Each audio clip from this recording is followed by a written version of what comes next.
السلام عليكم ورحمة الله وبركاته. كيف حالكم؟ إن شاء الله يا رب الكل يكون بخير، خير وصحة وعافية، آمين يا رب العالمين.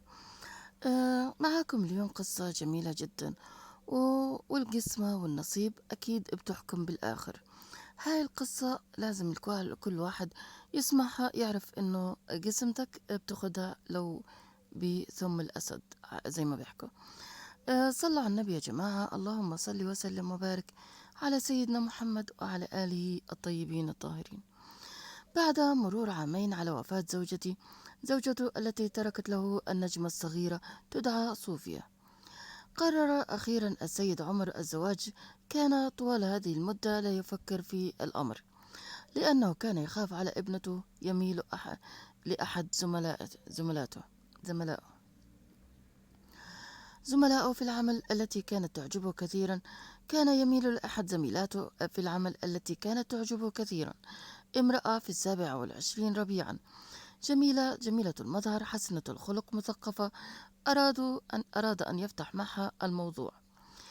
الموضوع مع ابنته الصغيرة، لكنه كان يترصد الفرصة المناسبة كي يفاتح ابنته ويقول لها أنه سوف يتزوج بعد غياب زوجته الله يرحمها. وفي المساء كانوا عائدين ذات مساء بالسيارة إلى بيت، وحين ما أخبره قال بنفسه إنه عندما يأخذ صوفيا إلى النوم إلى السرير سوف يخبرها بالموضوع. ولكن هناك ولكن ابنته أشارت له وقطعت له تفكيره وقالت له: توقف يا أبي عند الخالة ألهام التي تبيع الكعك عند ناصية الطريق في الشارع الذي يسكنونه.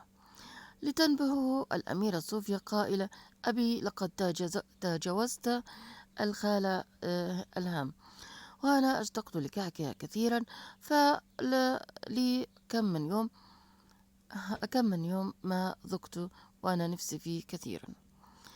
اعذريني يا صغيرتي، لقد سهوت قليلا. حسنا، سوف أرجع للخلف عند الخالة إلهام.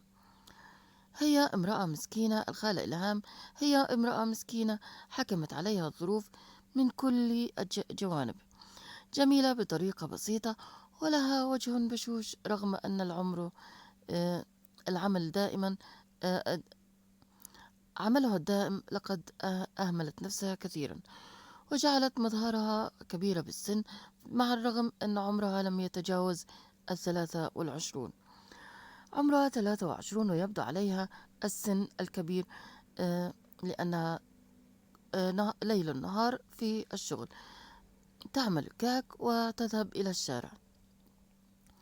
توقفت السيارة مقابل الخالة الهام، لتخرج صوفيا راكضة إليها بلهفة عارمة، والأب يراقبها ويتذكر عندما كانت تركض نحو أمها كالفرس الصغيرة.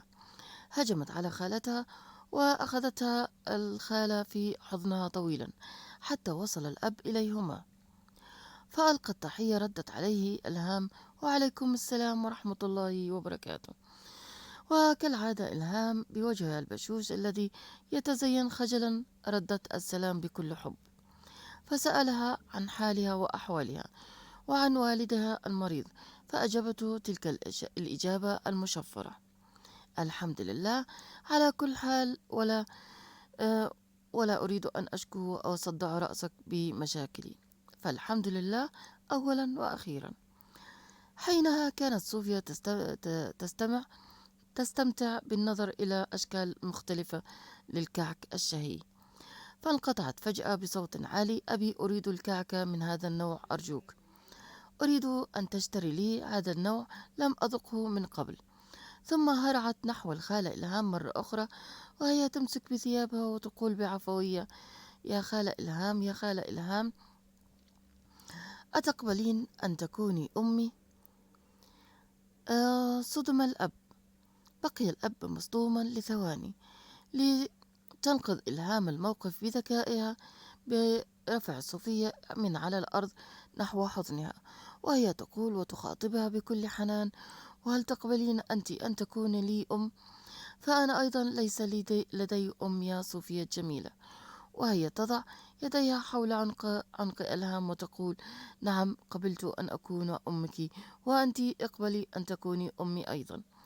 ثم ارتمت بحضنها لتقبلها هذه الأخيرة بكل حب وصدق، وتخبرها: من اليوم فصاعدا أنت أمي الحبيبة، وأنا أمك الحنونة. بقي الأب منبهرا لهذا الموقف تلك الليلة. بقي تفكيره مشغول. تذكر كيف تعلقت صوفيا أول مرة بإلهام، بتلك الفتاة المسكينة. لقد كانت هذه الأخيرة تعامل الأطفال معاملة خاصة، فكانت عندما ترى طفلا مع أهله تكلمه بطريقة طفولية فيها للتعبير خالص من روحها النقية. وقبل أن ينصرفوا من عندها تفتح علبة كبيرة مكتوب عليها بالخط العريض: خاص للملائكة الصغار. فتعطي الأطفال الحلوى الجميلة المزينة بألوان جميلة تجعل الكل يتمنى أن يصبح طفل ليحصل على واحدة منها. فصوفيا حين أعطتها تلك الحلوى السحرية لم تتوقف عن ذكرها. منذ ذلك الحين ونحن نشتري الكعك من عند الخالة إلهام. فكر كثيرا في إلهام، إنها حقا قمر مضيء بمعنى الكلمة، وابنته تحبها كثيرا. وفكر طويلا، فقرر في تلك الليلة أنه سيطلب الزواج من إلهام بائعة الكعك. فرغم الفوارق الاجتماعية إلا أنه كان واعيا، وأخيرا قرر ونسي تلك الصبية التي كان يحبها ويتمناها. وقراره غير أناني، خاصة إن ابنته صحيح ابنته أحبت إلهام كثيرا. إلهام ليست فاتنة بالشكل المتداول، وليس من النوع المفضل، لكنه يؤمن أن ابنته تحبها كثيرا. آه، والأكثر نقاء وفي اختيار صوفيا حكيم وصائب أيضا. وأنا موافق على اختيار الطفلة الجميلة حبيبتي ابنتي الغالية. فجاءت بائعة الكعك بعرض. تفاجأت بائعة الكعك بعرضه عندما أخبرها، وإنها أخبرته بموافقتها بس بشرط واحد، لا أكثر ولا أقل: لا تريد المهر ولا تريد أي شيء في الدنيا، تريد فقط أخذ أباها معها. تريد أخذ أباها معها يرافقها في رحلتها الجديدة بالحياة. آه، فكما تعلم فلقد تخليت عن حياتي وشبابي من أجل رعاية أبي، ولا يمكن أن أتخلى عنه وأتركه لوحده في البيت خالي عليه. كاد عمر يذرف الدموع لولا أنه قاوم مشاعره، وفي نفس الوقت على شأن هذه الآنسة عنده ليرد عليها دون أي تردد. وأنا قبلت شرطك يا ألهام. تزوجت بائعة الكعك بالدكتور عمر، وأخذت والدها المريض معها، والذي عاش حياته السعيدة برفقة ابنته وزوجها، والذي توفى بعد سنة من زواجهما، وهو معزز مكرم عند هذا الدكتور. وأصبحت صوفيا أسعد الأطفال، واستمتعت بشيء اسمه الكعك. كانت تصنع لها كل أنواع الكعك، وتتأمر وتتشرط وتتدلل على خالتها ألهام التي أصبحت أمها بحبها وحنانها. والأب تيقن أنه ذوق الحب الحقيقي مع هذه السيدة ألهام. رفعت كفيها حامدة شاكرة ربها. قالت: إن ربي جزاني بعد صبري بعد العسر يسرا. الحمد لله الذي ربي عوضني بك وما كنت أستاهل، بس الحمد لله على كل حال.